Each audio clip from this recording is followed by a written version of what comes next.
Umpisa ang eksena at makikita ang grupo ni Eugene at nagpapasalamat ito sa kanilang pagdating. Agad din namang ngumiti si 016 at sinasabing, hindi mo na kailangan banggitin iyon at sinabi nitong magkita na lang sila sa susunod. At nagsalita rin si 018 na sinasabing hanggang sa muli. Ganon din si 04, sinasabing palagi na lang daw niyang pinapatawad si Eugene sa kalokohan nito. Samantalang makikitang tahimik lamang si 02 habang nakatingin kay Eugene at agad ding sinabi na kailangan na nilang umalis. At dito ay umalis na nga ang mga ito.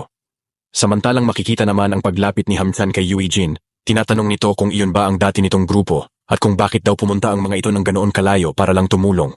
Samantalang sumagot naman si Eugene na tinawagan niya nga daw ang SW sa pamamagitan ng satellite phone para humingi ito ng tulong sa mga ito. At makikitang ngumiti lamang si Hamchan habang sinasabing, mabilis nga daw nakapasok agad ang mga ito sa kuta ng mga kalaban, ibig sabihin na mas mabilis sila kaysa sa kanila. Subalit dagdag pa ni Hamchan na ang dati nitong mga kasamahan ay pinapahalagahan pa rin si Eugene ng sobra. At dito ay makikitang natahimik lamang si Eugene habang tinitingnan ang mga ito. Lipat ang eksena sa lugar ng chairman at dito makikita ang pagdating nila Yuna. Agad itong tumakbo sa kanyang lolo para yumakap habang umiiyak. Habang makikita na nabigla ang lolo nito, ganoon na rin si Jie. Samantalang makikita naman si Sukju habang nakatingin sa personal bodyguard ng chairman, subalit tila napayuko na lamang ito sa di malamang dahilan habang nakatitig lamang dito ang personal na bodyguard ng chairman. Lipat ang eksena sa bahay nila Eugene. At dito makikita ang pagbabalik ni Eugene, agad itong nabigla nang makita nito ang lolo at si Dayon. Habang si Dayon ay nag-aalalang, nagtatanong kung okay lang ba ito. At agad din naman itong sinagot ni Eugene. Samantalang agad din naman yumakap ang lolo nito sinasabing, salamat sa Diyos, at ang mahalaga ay ligtas ito. At agad din naman sumagot si Eugene, habang nakangiti humihingi ito ng paumanhin dahil pinag-alala niya sila ng sobra. Samantalang lipat naman ang eksena habang may kausap si Eugene sa telepono, sinasabi ng tao sa kabilang linya na ang general na mastermind sa likod ng insidente ay lumaban hanggang sa huli at napatay kinalaunan. At dito makikita na ito ay si Hamchan. Dagdag pa nito na ang Rajapura ay humingi na ng paumanhin sa naidulot nito sa kanilang bansa at sa mga naging biktima nito. Dagdag pa ni Hamchan na kung hindi dahil kay Eugene, hindi lamang ang mga hostage kundi pati na rin ang kaniyang mga kasamahan ay paniguradong mapapahamak dahil ang mga kalaban ay hindi ordinaryong kriminal lamang kundi trained na mga military personnel. Subalit sumagot lamang si Eugene, hindi niya magagawa iyon ng mag-isa lamang. Ngunit sumagot si Hamchan na alam niya daw iyon at ang gobyerno ay sinubukan mag-alok ng pabuya sa mga ito sa kanilang nagawang tulong, subalit tumanggi lamang ang mga ito at dito makikita ang pagkabigla ni Eugene. Samantala lipat ang eksena sa lugar nila 02 habang makikita naman si 05 na sinasabing kung malapit lamang sila sa lokasyon na kasama sana sila sa kanila. At sumagot naman si 016 na kung hindi sumugod mula sa labas ang kanilang mga tropa at naghati sa kanilang puwersa, mas mahirap sana ito. At dito nagsalita rin si 04 sinasabing sa daan-daang bihag, hindi basta-bastang misyon yon. Sana'y nakakuha kayo ng malaking gantimpala. Subalit nagtatakang tanong naman ni 08 na kung sino daw ang nag-alok ng gantimpala para sa mga kasamahan nito. Subalit sumagot lamang si 04 nang naiinis na tinatawag silang kasamahan sila nito. At makikita naman na napapangiti na lamang ang iba dito. Samantalang makikita naman si 02 na tahimik lamang. Lipat ang eksena sa isang abandonadong lugar at makikita ang pagdating dito ni 02 at sa di kalayuan may makikitang tila tumayo sa madilim na lugar at makikita na ito ay si 03 nagpapasalamat sa pagdating ni 02. Subalit sumagot lamang si 02 na kung bakit nga daw siya nito tinawagan. At sinabi naman ni 03 habang nakangiti na baka nga daw kasi namimiss siya nito. Subalit hindi sumasagot si 02. Agad din naman inis na nagpatuloy sa pagsasalita si 03 sa pag-alok nito sa pagsali nila sa kanyang grupo. Subalit inis na sumagot si 02 na paulit-ulit lamang ito sa alok nito. Ngunit agad din naman tinanong ito ni 03 na kung sila nga ba daw ang dahilan sa nangyaring malaking balita sa nangyaring insidente kamakailan lamang. At habang tahimik lamang si 02 dagdag pa ni 03 na ang pagkalaban sa isang malaking mercenary organization ay baliw na maiituring at magdudulot ito sa kanila ng malaking gulo. Sa ngayon hindi pa nila alam na kayo ang gumawa ng mga ito. Subalit hindi magtatagal. Malalaman din ng mga ito ang totoo. At maliban dito, nakagawa na rin daw ang mga ito ng gulo sa Forest at Iron. At dumarami na ang mga kaaway nito. At ngayon gumawa naman sila ng panibagong gulo sa isang pinakamalaking organization. Ito ang dahilan kung bakit daw niya siya inaalok na sumali sa kanila. Dahil akala daw ba nito na makakaya ba talaga nila itong kalabanin lahat? Dagdag pa ni 03 na pag-isipan niya ito ng mabuti dahil hindi sila makakaligtas sa mga ito. Hindi raw ito tumakas sa camp para lang mamatay ng walang katuturan. At kailangan din daw nitong isipin ng iba at hindi lang ang kanyang sarili. At maliban daw doon, pwede na ulit silang magkasama dahil hindi daw alam nito kung gaano na siya nito namimiss At kung hindi din daw ba siya nito namimiss? Subalit agad na makikita na kumuha ng baril si 02 at tinutok ito kay 03. At dito, makikita ang pagkabigla ni 03 at napapatanong ito sa reaksyon ni 02. Subalit sumagot lamang si 02 na mukhang nakalimutan na nito na ang mga traidor ay dapat patayin. At agad na nga itong pinaputukan ni 02 at makikita na agad tumakbo si 03 para makaiwas. Subalit agad na lumabas ang mga kasamahan nito at agad ding pinaputukan si 02. Samantalang makikita naman na sumisigaw si 03 kay 02 na bakit pa rin nito sinusunod ang walang kwentang rule na iyon at bakit pa daw ito nakipagkita sa kanya. Subalit makikita lamang na si 02 na agad bumalik ng baril at agad pinatumba ang mga kasama ni 03. At dito makikita na rin na sumagot lamang si 02 sa tanong ni 03 na iyon ay dahil para patayin siya nito. Subalit inis na sumagot si 03 na talaga bang iyon ang dahilan niya. At agad na nga rin itong kumuha ng baril at pinaputukan si 02. Dagdag pa ni 03 ng may galit na hindi man lang daw ba nito tatanungin bakit niya pinatay ang kanilang mga miyembro noon?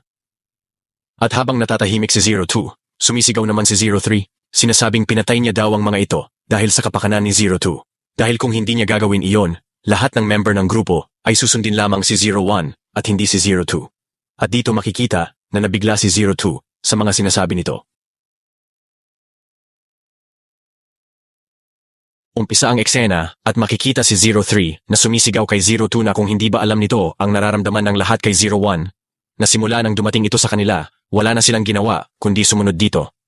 Dagdag pa nito na inagaw nito ang titulo ng 01 kay 02. Nagtitiwala ang lahat sa kanya, tanong pa nito na, hindi ba nakakatawang isipin na naniniwala tayo sa isang katulad niya? Hindi tayo nagtitiwala sa isa't isa pero naniniwala tayo sa isang bata? At habang makikita ang katahimikan ni 02, patuloy na nagsasalita si 03. Sinasabi pa nitong hindi niya pinapatay ang mga kasapi na nagtatraidor at nang iiwan sa kanya. Hindi nito pinapatay kahit sino sa kanila.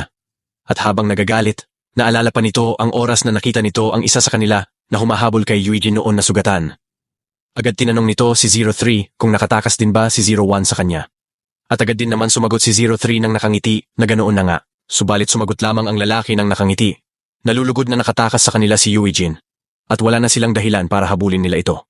Subalit agad itong pinatay din ni 03. At balik sa kasalukuyan, at makikita si 03 na patuloy sa pagsasalita, na ang kanilang mga kasamahan ng mga oras na iyon ay makikitang masaya pa, dahil nasugatan sila ni Eugene at di na magawang habulin ito.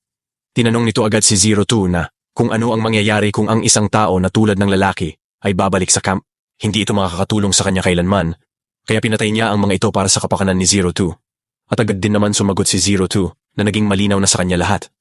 Subalit habang napangiti si 03, agad din naman sinabi ni 02 na karapat-dapat ang posisyon ng 01 kay Eugene at hindi sa kanya. At dito makikita ang pagkabigla ni 03, dagdag pa nito na dahil kay 01, matatawag ang grupo nila bilang isang tunay na kakampi. Subalit sumisigaw sa galit si 03 kay 02. Subalit agad itong tinutukan ng baril ni 02 at agad din itong iniligtas ng kakampi ni 03 sa pagbaril ni 02. At agad ngang bumalik ng mga putok ang mga kakampi nito kay 02. At habang makikita na tahimik si 03 at natutulala sa nangyayari, patuloy naman ang pag-atake ng mga kasama nito kay 02.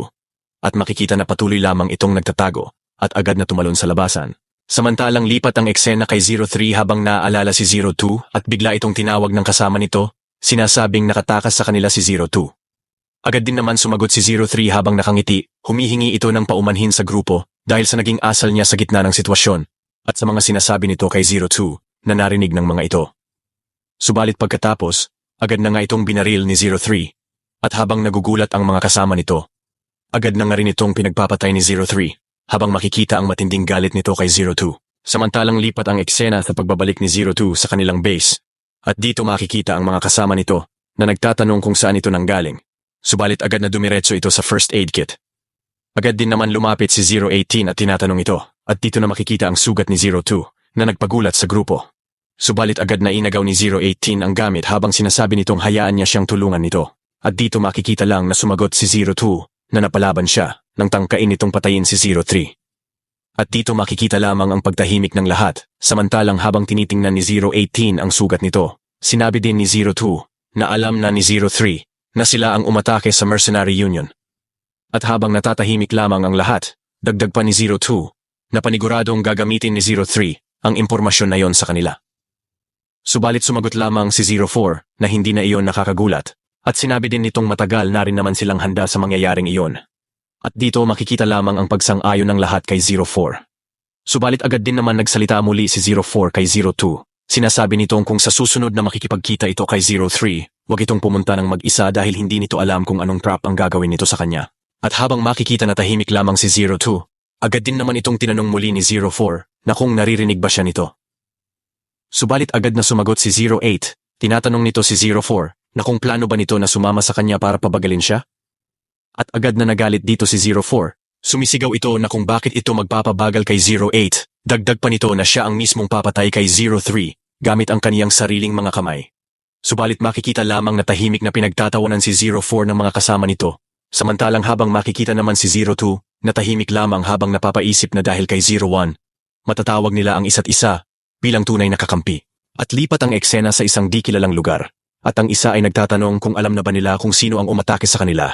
Agad din naman sumagot ang isa pa. Sinasabing ito ay ang grupo na hinikayat nilang sumali sa kanilang grupo noon. At ito ay tinatawag na The Numbers. At dito makikita ang matinding galit ng lalaki. At dito na po natatapos ang eksenang ito. Mag-like at subscribe para sa susunod na kabanata. Hanggang sa muli.